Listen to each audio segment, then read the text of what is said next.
Good morning, everyone. Welcome to the session 5 tips for choosing when to click instead of code. My name is Dana Fuhrman. I'm very happy to see a lot of people here after the parties yesterday. Well, I would like you to think of the process you have today when you're coming to give a solution to any new requirement you have. And I hope that at the end of this presentation, you'll have better principles to follow when you're coming to do the same task. As I said, my name is Dana Fuhrman. I'm the director of R&D in a company called ServiceWise. ServiceWise is a leading platinum partner of Salesforce, located in Israel, for over a decade now. We specialize in giving best practices implementations and doing projects for multi-cloud project for different kinds of industries, high-tech, retail, manufacturing. As a director of R&D, I'm actually in charge of the implementation teams, the click, the development teams, the code, and the QA team. I'm a certified Salesforce system architect, and I actually started as a dynamic CRM developer. Yeah. And then I became a Salesforce developer. So I feel pretty comfortable talking to you today about this subject, knowing that choosing between click and code is not something I take lightly. Just to understand, who do we have here today? How many developers do we have here today? Just raising your hand. OK, excellent. How many system admins? OK, good. End users? Do we have? OK. Well, I'm sure each one of you can take something from the presentation. OK. The forward-looking statement, I don't have a lot to say about that. I'm sure you've seen it already. Don't purchase anything based on what I said here. OK, just go to the official website and then decide. OK, what I want to talk to you about today. I want to start with doing a little comparison between the click and the code, just to make sure we're all talking the same language, understand what we're talking about. Then I will want to dive right into the 5 tips that I think this is what we are here for. And at the end, I hope you'll have some takeaways from these presentations. OK, so when I'm talking about click versus code, what I'm actually talking about? Well, first, when I'm talking about the click is actually the configuration. When I'm talking about the configuration in the Salesforce platform, I'm talking about the declarative feature, meaning all the tools that are out of the box. Okay? If we're talking about the declarative feature in Salesforce, I'm talking about the page layout, validation rules, process builder, the standard Lightning component, and the Lightning app builder, all these that are declarative tools that we can use. When I'm talking about click, the main thing to remember, I think when we're coming to compare it with code, is that first it's scalable. Okay? It probably will be easy to maintain in the future. We need to remember that. Probably faster to implement than code. And in this case, we don't need programming skills in order to achieve that, right? When I'm talking about code, on the other hand, when I'm talking about code, it means customization, meaning adding our own new abilities into the platform. When I'm talking about new abilities, how do we do that in the Salesforce platform? I'm talking about the Apex class, the Apex trigger, visual force, the custom lighting component that we can add today. Okay? When I'm talking about code, I think the main thing we need to remember is that it's flexible. In theory, we can build whatever we want, in theory. It's reusable. If we build something correct with code, we should think of something that we can use in several different locations. In some cases, this is the only option we had. If I'm talking about, for example, integrating with external system, in some cases, we need to adapt to what the external system gives us the ability to connect, right? So we might need to build our own web services. Or if I'm talking about, for example, running on a lot of data, in this case, we might build our own batch processes. And we need to remember that when we build our own code, we have to build our own unit test, which is something we don't need to do when we're using the click, right? OK, so we need to remember that, yes, it's possible to develop in Salesforce. They give us the ability. But the fact that it's relatively easy to do doesn't mean we actually need to do that. And this is what the presentation is all about. Okay, so let's dive into the 5 tips. I'm going to show you the 5 tips, and after each tip, I'm going to show you an example, something we actually encountered with our own client, to show you how we actually implemented this tip in real life. Okay? So, tip number 1. Tip number 1 is utilize the service's native capabilities. Okay? What does it mean in real life? We know that Salesforce gives us 3 releases per year. 3 releases with a lot of new features. And it's not that easy to keep following all these new features. But the thing is that we saw time and time again that when we know what we have as native capability, we save ourselves a lot of time. And today there are many abilities to learn all these native capabilities. The first thing which I really love is the fact that after each release you have the specific trail in the trailhead that tell you exactly what are the main features. And also there are so many webinars and cool admins that write very interesting blogs that you can follow. Let me show you how we actually do that. The example I want to give you is that we have the customer that was using Salesforce for a while now. Every time, right before the holidays, they used to send emails to all their clients. The thing is that their process was that they used to go over, download actually all the list of contacts, then remove the duplication records, and only then send the emails. You can understand this is a very long process. The only thing we told them to do, they were all using Salesforce, is start using the campaign and campaign member feature. The campaign member feature has already a deduplication feature inside it, which basically said that each campaign member can be assigned only one to the campaign. So they just start using what they have under their nose, and they save themselves a lot of time. A great tool just by using Click in this case. Tip number 2. Tip number 2 is think about the day after tomorrow. When you come to give a solution, you can't just think of the now. You must remember that processes always change. And this is a good thing. I mean, people come into the company, new people are coming, change position, new ideas are entered, and this is something good. When we come in to think of the solution, we must think who is going to maintain it in the future and maybe how it's going to change. So when we come in to give a solution, right, when we think about that, probably Click will be a better solution, but let me show you how we do that. The situation was that the management in a company that customers of ours decided that they want to make sure that each opportunity will be assigned to a specific approver based on 2 criteria. The lead source from where the opportunity came from, and the account type of the account that is related to the opportunity. By defining these 2 criteria, we need to decide who is the approver. Now, who here is familiar with the assignment rule feature? Yeah? OK. And the approver process feature? OK. The main thing here that we decided to use is the approver process. We can use the approver process, but if we use the approver process, the standard approver process, the problem is that you need to define in advance who will be the approver, what the criteria, and who will be the approver, which means a lot of record of the approver process, not the easiest thing to maintain in the future.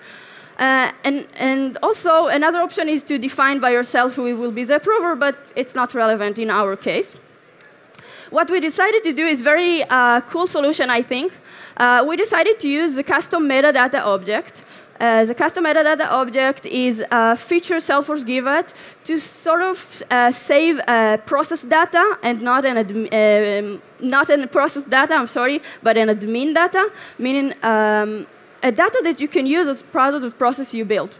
What we actually did is build a matrix, sort of a matrix, that included the lead source, the account type, and then the approver. And then a process builder who called the visual flow that read the information from the matrix. Let's think about this solution for a second. Okay? Let's say tomorrow you have a new ability to have lead into the system. For example, let's say just now we decided to start using web to lead. The only thing we need to do is go into this metric, into the custom object, and just add another line. Let's say someone changed position. The CTO, we have now new CTO. right? What we need to do is just go into the metrics, change all the lines when we have the old CTO, and voila, it works. So this is exactly a situation where we actually think who is going to maintain it in the future and how easily it's going to still be relevant in the future. Here, just by using click. OK, tip number 3. Tip number 3 is maximize the value of the AppExchange. This is a very important part when we come in to give a solution. We always need to check what's going on in the AppExchange. The AppExchange is basically the official Salesforce platform app for the App Store, right? Sort of App Store. Whoever wants to put their own product into the platform, this is a great marketing platform. And whoever wants to learn from other people and use what they already invented, they can take it and use it today. We also help our client to put AppExchange into the app, so I can tell you from first-hand that Salesforce makes sure this will be very relevant from the business point of view and from the technical point of view. Two simple examples I want to show you were actually just by starting using the AppExchange, we got a very quick solution. The first one is that we have an account and related objects related to it. Now we want to summarize the information of the related object on the account. We couldn't use master-detail relationship, if that's what you were thinking about, just because the related object could exist without the account. So what we just did is download an AppExchange. We could have built our own trigger, but why? The AppExchange is something that an admin without programming skills can just download for a second and then start using it. A great tool. The other situation was a client of us using Lightning. And he wanted to make sure that he will have the calendar component in different page layout for different objects. Again, in this case, we just downloaded for a second, really. We just download the standard Lightning component that just help us. No time had to be invested, no programming skill, a great solution. Here, again, just click. OK, we're here. We're now in tip number 4. Tip number 4 is KISS. Does anyone know what the initial of KISS stands for? Yeah. True, exactly. Keep it simple, stupid. Thank you. Keep it simple, stupid is actually a design principle defined by the U.S. Army in the U.S. Navy in the 60s. Basically, it means when you come to give a solution, you must think of the most simple solution as possible and avoid unnecessary complexity. And this is exactly what we're trying to do. More easy to say than done, I know. But still, let me show you how we're thinking about that. OK? The situation is a client of us wanted to make sure that every time a case changes, according to some criteria, a different meaning a different owner, will be assigned to this case. Now, as I asked you before, some of you are familiar with the assignment rule. But here we can't use the assignment rule. Why? Because the assignment rule works only on creation of a case, which means it's not relevant for us. OK. But remember, the tip is keep it simple. So we're trying to think of a solution which is simple as possible. We can build everything in a process builder with a lot of new branches. OK, this is a solution. What we decided to do is actually build a very short Apex class that the only thing it did was re-triggering the assignment rule. OK? We just defined a process builder that checked when criteria change, a very short class that the only thing it did, as I said, re-triggering the assignment rule. What we did here, think about it. Think about the simplicity. We keep the logic in the same location, right? We're using the feature as it's meant to be, and in the future, it's very, very easy to keep using it. And this is exactly what we were aiming for. OK, here, it's actually click and a little bit of code. OK? Tip number 5. Tip number 5 is very known tip. Get the benefit of the Salesforce innovation. I started the first tip by telling you, if you remember, that we have 3 releases per year, right, with a lot of new features. And Salesforce puts itself and always keeps saying that one of their main goals is to keep being innovative. And I think they're actually doing that by the fact that we keep getting new and new features. I think that the main thing to understand that when you come to think of the solution today, you need to remember the Salesforce keep improving themselves. So we need to think how we can use this innovation. Okay, let me show you one of the area where we're actually doing that using the Salesforce Innovative. We have many customers that using the community. Now, one of the first questions when any customer starting to use the community is, how does it going to look like? And it should be the first question, because in most cases, this is the gate that their clients see to their product, right? We need to make sure that it will look great. Whoever saw the keynote yesterday, said by Mark Benioff, he actually talked about how he's going to approve a lot of the things that are related to the branding of basically each feature. One of them was a community. The other one was the mobile app. Okay? So what's the idea? We see, and I see it, I even looked at the 3 last releases. And in Winter 18, for example, we have this amazing feature, which I really like, the dynamic page layout, which gives you the ability to define, according to the criteria, how the page is going to look like. It's a great tool. And it actually shows how, I think, innovative it is. So we could build from the start a visual force of our own to have the community look however we want. But just by using the community as it is, meaning using maybe the template that we have today, using the community lightning builder, we can have great abilities. And in some cases, if that's not enough, we can very easily add our own CSS or HTML. But the idea is that at the end, we can make it look however we want. And this is exactly the innovation that I think you should start from the beginning if you decide to go with click or not code.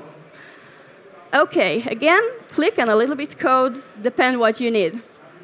Okay, let me close this. I started by saying that I hope that at the end you'll have some principles, how you define any new solution that you come in to encounter. And this is a process as I see it. When you come in to give new solution, you must start by understanding what is the real needs behind the requirement. Don't just listen to what they're saying that they want, but actually to what they need. Then you think about the technical aspect, if I'm talking about the integration with external system, or if I'm talking about the specific UI you need to enter. Then you understand what is the team. The team means your toolkit. The team can be only you as a system admin of the company. But the idea you understand what is the toolkit you have. If we're talking about the native abilities of the system, if we're talking about the AppExchange, and if we're talking about a little bit of programming skills, that you must have. Then you think of a solution, which is simple and scalable, and also think about the future of this solution, meaning the maintenance part, and maybe if you have more data in the future. Then you'll have a super solution, our very own Israeli Gal Gadot, I had to put her. You'll have a super solution which will be the right solution that in some cases will include only click, or maybe a little bit click and code. Let me close it with a quote. You can't reinvent the wheel, but it is possible to find a better way to rotate it. Does anyone know who said this sentence? Maybe a very known person? Okay, well, this sentence said by no other than my dad. Okay. Any questions? Something you want to ask? You can come ask me afterward if you like. Any question? Okay. Thank you very much for your time. Thank you.